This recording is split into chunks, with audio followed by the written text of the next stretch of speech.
ఈ కథ ఒక పేద పిల్లవాడి గురించి. అతను చిన్నతనంలోనే చాలా ధనవంతుడు కావాలని నిర్ణయించుకున్నాడు. కానీ అతనికి మార్గం చూపించేవారు లేరు. అతను తనంతట తానుగా తన గమ్యాన్ని చేరుకోవాలి. Bollywood silver screen presentation rising high కథ ప్రారంభంలో తన అమ్మా నాన్నతో పేదరిక జీవితాన్ని గడుపుతున్న విక్టర్ గురించి మనకు చూపబడింది. విక్టర్ తండ్రి ఉద్యోగం కోల్పోవడంతో పరిస్థితి మరింత దిగజారుతుంది. ఆ తరువాత అతని తల్లి కూడా వారిని ఒక ధనవంతుడి కోసం వదిలివేస్తుంది. భవిష్యత్తులో చాలా డబ్బు సంపాదించాలని విక్టర్ ఆ రోజు నిర్ణయించుకుంటాడు. కొన్ని సంవత్సరాలు గడిచాయి మరియు ఇప్పుడు విక్టర్ పెద్దవాడయ్యాడు. అతను నగరానికి వెళ్ళాలనుకుంటున్నాడు. అతను వెళ్లే ముందు అతని తండ్రి అతనికి $200 ఇచ్చి నగరంలో కష్టపడి పనిచేయమని మరియు ఎల్లప్పుడూ సంతోషంగా ఉండమని చెబుతాడు. దీని తర్వాత విక్టర్ నగరానికి వస్తాడు. అక్కడ అతని వద్ద గది అద్దెకు తగినంత డబ్బు లేదు. అతను గది కోసం చూస్తున్నప్పటికీ దాని అద్దె $2000. అందుకే అతను ఫుట్పాత్లో రాత్రి గడపవలసి వస్తుంది. మరుసటి రోజు అతను నిర్మాణ స్థానానికి వెళ్ళి అక్కడ కూలీగా పనిచేస్తాడు. రోజంతా కష్టపడి పనిచేసిన తరువాత చెల్లించాల్సిన సమయం వచ్చినప్పుడు అతని కాంట్రాక్టర్ అతనికి సగం డబ్బు ఇచ్చి మిగిలిన సగం తన వద్ద సెక్యూరిటీగా ఉంచుకున్నానని చెబుతాడు. రాత్రి గడపడానికి ఎక్కడో ఒక చిన్న గదిని అద్దెకు తీసుకునేంత డబ్బు విక్టర్ దగ్గర ఇంకా లేదు. అందుకే అతను ఒక బెంచ్ మీద కూర్చుంటాడు. అతను బెంచ్ మీద పడుకుంటాడు. బెంచ్ మీద పడుకుంటూ ఇలాగే పనిచేస్తే ఉంటే జీవితంలో ఎప్పటికీ ముందుకు సాగలేడని అతను గ్రహిస్తాడు. అందుకే మరుసటి రోజు ఉదయం అతను చాలా మంచి బట్టలు కొంటాడు. వాటిని ధరించడం వల్ల అతనికి ఆత్మవిశ్వాసం వస్తుంది. ఆ తర్వాత అతను ఒక కేఫ్కి వెళ్ళి నకిలీ పత్రాలు తయారు చేస్తాడు. అతను తన ఆదాయ ధృవీకరణ పత్రాన్ని కూడా తయారు చేస్తాడు. అందులో అతని ఆదాయం $2000 మరియు ఇప్పుడు అతను ఒక రియల్ ఎస్టేట్ ఏజెంట్ను కలుస్తాడు. అతని బట్టలు చూసి ఇది అంత ప్రీమియం కాదని రియల్ ఎస్టేట్ ఏజెంట్ అర్థం చేసుకుంటాడు. అందుకే ఆమె అతన్ని పెద్దగా అలరించడం లేదు. కానీ అతను తన ఆదాయం $2000 ఉన్న ఆదాయ ధృవీకరణ పత్రాన్ని చూపించినప్పుడు ఆమె అతనిని చూసి చాలా ఆకట్టుకుంటుంది. ఆ తర్వాత ఆమె అతనికి ప్రీమియం అపార్ట్మెంట్ అద్దెకి ఇవ్వడానికి అంగీకరిస్తుంది. దాని నెలవారీ అద్దె $3400 మరియు ఇప్పుడు అతను ప్రతి నెల $3400 అద్దె చెల్లించాలి. అందుకే అతను ఒక రోజు ముందు పనిచేసిన అదే నిర్మాణ స్థానానికి వెళ్తాడు. అతను అక్కడ ఉన్న కార్మికులందరినీ సేకరించి, మీరు ఒక రాత్రి బస కోసం $38 చెల్లిస్తారని నాకు తెలుసు అని చెబుతాడు. కానీ నా దగ్గర అన్ని సౌకర్యాలు ఉన్న ప్రీమియం అపార్ట్మెంట్ ఉంది మరియు అక్కడ ఉండటానికి మీరు రోజుకు $40 మాత్రమే చెల్లించాలి మరియు మీరు మీ ఆదాయ ధృవీకరణ పత్రాన్ని కూడా చూపించాల్సిన అవసరం లేదు. చాలామంది కార్మికులు అతనితో వెళ్ళడానికి అంగీకరిస్తారు మరియు వారు ఆ అపార్ట్మెంట్ చూసినప్పుడు చాలా సంతోషిస్తారు. అన్ని ఖర్చులను తీసివేసిన తర్వాత విక్టర్ లెక్కిస్తాడు. అతను నెలకు $6000 ఆదా చేస్తున్నాడు. కాబట్టి అతను ఇలాంటి మరో 10 అపార్ట్మెంట్ల అద్దెకి తీసుకుంటాడు మరియు త్వరలో అతనికి చాలా డబ్బు వస్తుంది. మరియు ఒక రాత్రి అతను అద్దెకు తీసుకున్న అపార్ట్మెంట్లో నివసించే వ్యక్తులు చాలా తీవ్రంగా పోరాడుతున్నారని తెలుసుకుంటాడు. వారు అపార్ట్మెంట్ పరిస్థితిని నాశనం చేశారు. విక్టర్ అక్కడికి వెళ్ళినప్పుడు అతను తన కళ్ళు నమ్మలేకపోతున్నాడు. వారి గొడవ కారణంగా పొరుగువారు పోలీసులను పిలుస్తారు. విక్టర్కు ఇంటికి అద్దెకు ఇచ్చిన ఏజెంట్ కూడా వస్తాడు. అరెస్ట్ అవుతాడనే భయంతో అతను పోలీసుల నుండి పారిపోవడం ప్రారంభిస్తాడు. గ్యారీ అనే మరో వ్యక్తి అతనితో పారిపోతాడు మరియు వారు పోలీసుల నుండి దూరంగా వెళ్ళినప్పుడు వారు ఒక బార్కి వెళతారు. అక్కడ విక్టర్ గ్యారీకి తన వ్యాపార ఆలోచనల గురించి చెబుతాడు. అది అతనికి చాలా ఇష్టం. ఇద్దరూ ధనవంతులు కావాలంటే రియల్ ఎస్టేట్ వ్యాపారంలోకి వెళ్లాల్సి ఉంటుందని వారిద్దరూ అర్థం చేసుకున్నారు. వారు ఆస్తిని వేలం వేసే వేలానికి వెళతారు. కానీ వారి వద్ద పరిమిత డబ్బు ఉన్నందున వారు ఎక్కువ బిడ్ చేయలేదు. అందుకే వారిద్దరూ అక్కడి నుండి బయటకు వెళ్తారు. వారు బయట గార్డ్ని చూసే చోట ఇప్పుడు విక్టర్ గార్డ్తో మాట్లాడుతాడు. మేము మీకు కొంత డబ్బు ఇస్తామని అతను చెప్పాడు. కానీ మీరు తదుపరి వేలంలో మాకు సహాయం చేయాలి. గార్డు వారికి అంగీకరిస్తారు. ఇప్పుడు వారు తదుపరి వేలానికి వెళతారు. అక్కడ వారిలాగే ఇంకా చాలామంది ఆస్తి కొనడానికి వచ్చారు. గార్డు వారందరికీ చెబుతాడు. ఒకరు వారిని వేలం జరిగిన మరొక గదికి తీసుకెళ్తారు మరియు ఇద్దరూ వేలం జరుగుతున్న గదికి వెళతారు. ఈ ఇద్దరు తప్ప అక్కడ ఎవరూ లేరు. అందుకే వారు చాలా తక్కువ ధరలకు చాలా ఆస్తిని కొంటారు. తదుపరి వేలం చాలా పెద్ద భవనం. దీని ధర $3.5 లక్షలు. వారి దగ్గర అంత డబ్బు లేదు. అయినప్పటికీ విక్టర్ బడింగ్ చేసి ఆ 20 అంతస్తుల భవనాన్ని 3.5 లక్షలకు కొంటాడు. వారు 7 రోజుల్లో డబ్బు చెల్లించాలి, లేకపోతే భవనం వారి నుండి తీసివేయబడుతుంది.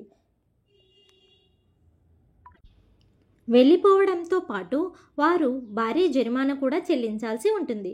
గ్యారీ విక్టర్ను అంత డబ్బు ఎక్కడి నుంచి తెస్తుందని అడుగుతాడు. బ్యాంకు నుండి రుణం తీసుకుంటామని అతను అంటాడు. దీని తర్వాత వారు బ్యాంకులో మేనేజర్గా ఉన్న గ్యారీ స్నేహితుల్లో ఒకరిని కలవడానికి వెళ్ళి రుణం డిమాండ్ చేస్తారు. కానీ వారి వద్ద ఎటువంటి పత్రాలు లేవు. అందుకే బ్యాంక్ మేనేజర్ మీ దగ్గర భద్రత కోసం ఏమి ఉందని అడుగుతాడు. మాకు 20 అంతస్తుల భవనం ఉందని మరియు ప్రతి ఫ్లాట్ ధర $3 లక్షలు అని విక్టర్ చెప్పాడు. అంటే ఆ భవనం మొత్తం విలువ $1 మిలియన్. అయితే ఇది నిజం కాదు. ఆ ఫ్లాట్లు మరియు అపార్ట్మెంట్లు అంత విలువైనవి కావు. నికోల్ అనే బ్యాంక్ మేనేజర్ వారి మాటలతో ఒప్పించబడ్డాడు. ఆమె అంత పెద్ద రుణంలో ఉత్తీర్ణులైతే తనకు ప్రమోషన్ కూడా వస్తుందని ఆమె అనుకుంటుంది. అందుకే ఆమె వారికి రుణం పొందడానికి సహాయం చేస్తుంది. దీని తరువాత గ్యారీ స్నేహితులతో ఒకరి సహాయంతో విక్టర్ ఆస్తిలో పెట్టుబడి పెట్టాలనుకునే కొంతమంది వ్యక్తుల నెంబర్లను పొందుతాడు, లేదా ఆస్తి కొనాలనుకునే వ్యక్తులు. అందుకే వారు ఈ కాంట్రాక్టులందరినీ తమ ఆస్తికి పిలుస్తారు. కానీ అంతకు ముందు వారు స్వయంగా ఆస్తిని చూడడానికి వెళతారు. వారు లోపలికి వెళ్ళినప్పుడు భవనం పరిస్థితి చాలా దారుణంగా ఉందని తెలుసుకుంటారు.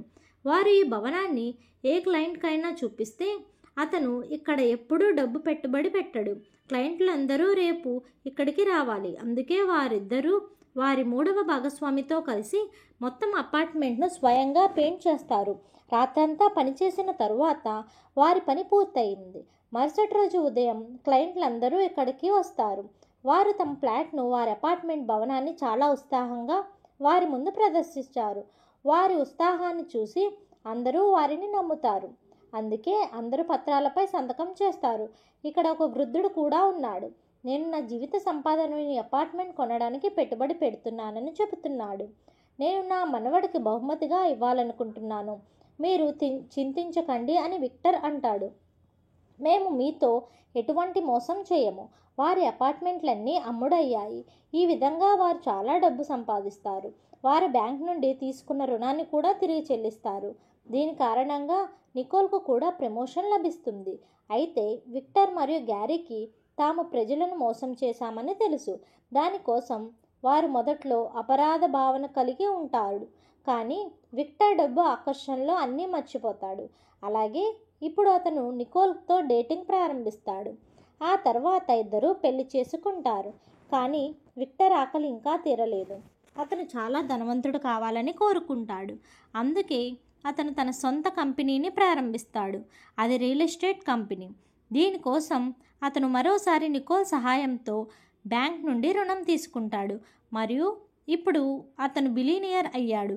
అది అతని చిన్ననాటి కల. అతను అనుకున్నట్లే చేశాడు. అతను నివసించడానికి చాలా పెద్ద ఇల్లు కొనుక్కుంటాడు. అతను తన తండ్రికి ఒక విలాసవంతమైన కారు ఇస్తాడు మరియు ఆ తర్వాత చాలా ఖరీదైన నెక్లెస్తో తన తల్లి వద్దకు వెళ్తాడు. అతను ఆమెను అవమానించాలని కోరుకుంటాడు.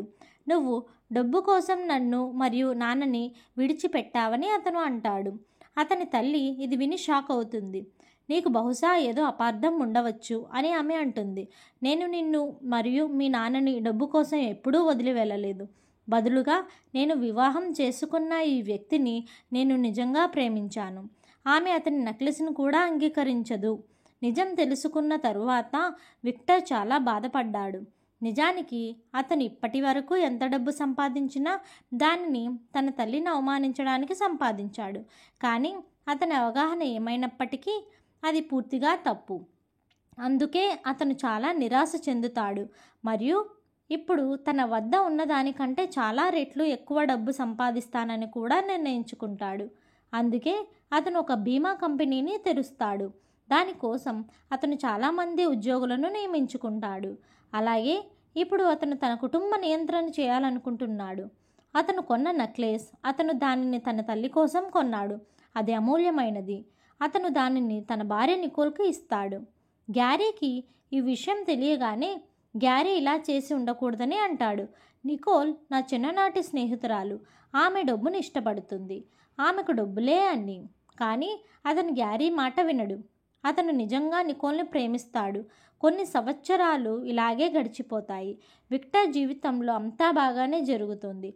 అతను చాలా డబ్బు సంపాదించాడు. మరియు ఒకరోజు అతను తన ఆఫీసులో గ్యారీతో ఆడుతున్నప్పుడు తన ఆర్థిక సలహాదారు అక్కడికి వచ్చి మా కంపెనీ ఖాతాలు పన్ను అధికారానికి వెళ్ళాయని చెబుతాడు.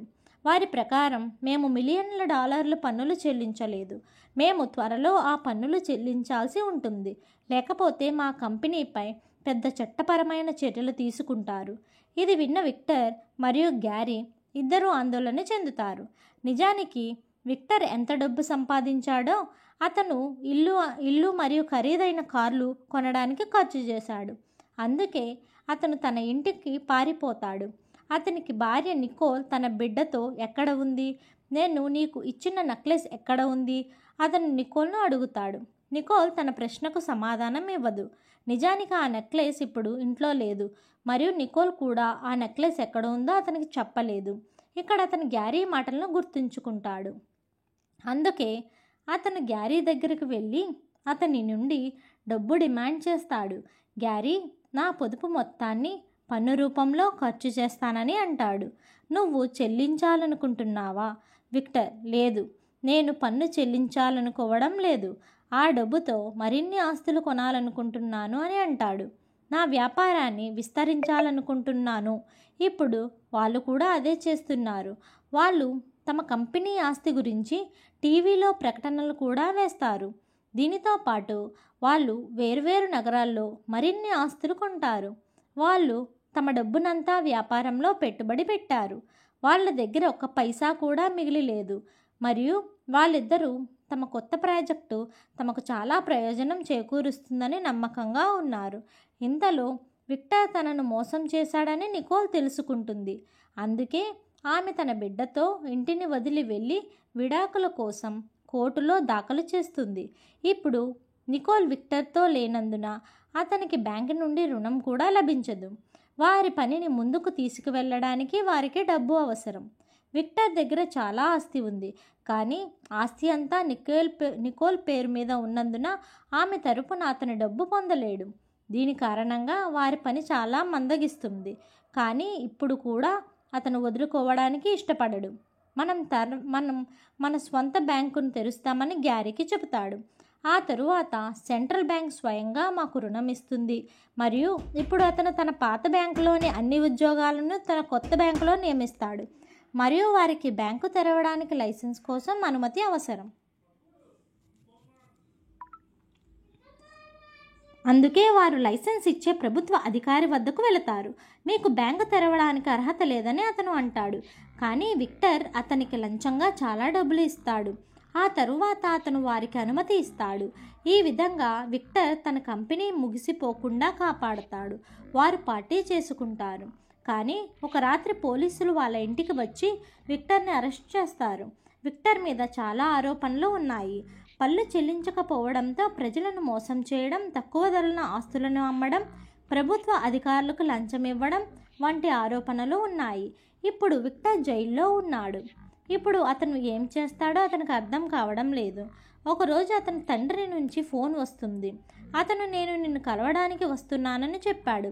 కానీ అతని తండ్రి అతన్ని కలవడానికి రాలేదు. విక్టర్ చాలా రోజులుగా అతని కోసం ఎదురు చూస్తుంటాడు. ఒకరోజు విక్టర్ తల్లి అతన్ని కలవడానికి వచ్చి, ఆ రోజు మీ నాన్న నిన్ను కలవడానికి వస్తున్నాడన్నాడు, కానీ అతనికి ఒక ప్రమాదం జరిగి చనిపోయాడని చెప్పింది. ఇది విని విక్టర్ కుప్పకూలిపోయాడు. అతను అన్నీ కోల్పోయాడు. కొన్ని సంవత్సరాలు ఇలాగే గడిచిపోయాయి. ఇప్పుడు విక్టర్ విడుదలయ్యాడు. అతను జైలు నుండి బయటకు వచ్చినప్పుడు అతని మాజీ భార్య నికోల్ అక్కడికి వస్తుంది. నిజానికి ఆమెకు విక్టర్తో ఎటువంటి సంబంధం లేదు. కానీ ఆమె తన కుమార్తెను తన తండ్రిని కలవడానికి తీసుకువచ్చింది. దీని తర్వాత విక్టర్ ఒక చిన్న అపార్ట్మెంట్ అద్దెకు తీసుకుంటుంది. క్యారీ అతనికి ఒక లేఖ పంపిన చోట అది వ్రాయబడి ఉంది. మీరు ఇప్పటికీ సింహం అనే నేను నమ్ముతున్నాను. సింహం గుండె మీలో కొట్టుకుంటుంది. గ్యారీ ఇలా ఎందుకు రాశాడు అని ఆలోచిస్తూ విక్టర్ గంటల తరబడి పడుకుని ఉన్నాడు. అప్పుడు అతనికి గుర్తుకు వస్తుంది, గ్యారీ అతనికి ఒక సింహం విగ్రహాన్ని బహుమతిగా ఇచ్చాడు. ఇది ఇప్పటికే అతని పాత ఇంట్లో ఉంది. దానిని ప్రభుత్వం సీలు చేసింది. రాత్రి చీకటిలో అతను ఆ ఇంటి లోపలికి వెళ్ళి సుత్తితో సింహం విగ్రహాన్ని పగలగొట్టి దానిని పగలగొట్టినప్పుడు అతను ఒకప్పుడు తన తల్లి కోసం కొని తరువాత నికోల్కు బహుమతిగా ఇచ్చిన అదే హారాన్ని దానిలో కనుగొంటాడు. ఈ హారము చాలా ఖరీదైనది. ఇది అమూల్యమైన హారము. నిజానికి నికోల్ దగ్గర అది లేదు. గ్యారీ దానిని దొంగలించి సింహం విగ్రహం లోపల ఉంచి ఆమెకు బహుమతిగా ఇచ్చాడు. వాస్తవానికి విక్టర్కు ఎప్పుడైనా చెడు సమయం వస్తే నికోల్ అతని మద్దతు ఇవ్వదని గ్యారీకి తెలుసు. ఆమె డబ్బును ప్రేమించేది మరియు ఇప్పుడు ఆమె వద్ద ఖరీదైన మరియు అమూల్యమైన హారము ఉంది. మరుసటి రోజు ఉదయం విక్టర్ తన జీవితంలోకి తొలినాళ్ళలో ఉన్నట్లుగానే అదే హారంతో నడుస్తున్నట్లు చూపబడింది. అప్పుడు అతను తన మనవడి కోసం కొన్న అపార్ట్మెంట్ను $3 లక్షలకు అమ్మిన అదే వృద్ధుడు ఎదురుగా రోడ్డుపై ఉన్నట్లు చూస్తాడు. అతన్ని చూసిన తరువాత అతను కొన్ని క్షణాల్లో ఆలోచిస్తాడు. అప్పుడు ఒక అమ్మాయి అతని వద్దకు వచ్చి వేలం ఎక్కడ జరుగుతుందో అడిగింది. అతను కూడా ఆమెతో వెళ్తాడు. దీని అర్థం అతను మళ్ళీ తన పాత జీవితాన్ని గడుపుతాడు. అతను గతంలో విజయం సాధించిన విధంగానే మరోసారి అతను అదే విధంగా విజయవంతమవుతాడు. అతను వృద్ధుడి వైపు వెళ్ళి ఉంటే అతను గతంలో చేసిన దానికి ప్రతిఫలం పొందేవాడని అది చూపిస్తుంది. పశ్చాత్తాపం ఉంది, కానీ అతను ఆమె వైపు వెళ్ళలేదు, కానీ వేలానికి వెళ్ళాడు. దీని అర్థం అతను ఇంతకు ముందు ఏమి చేసినా దాన్ని మరోసారి చేయడానికి సిద్ధంగా ఉన్నాడు. దీని గురించి మీ అభిప్రాయం ఏంటి? మరో మంచి ఇంట్రెస్టింగ్ వీడియోతో మళ్ళీ కలుద్దాం. Thank you. బాయ్.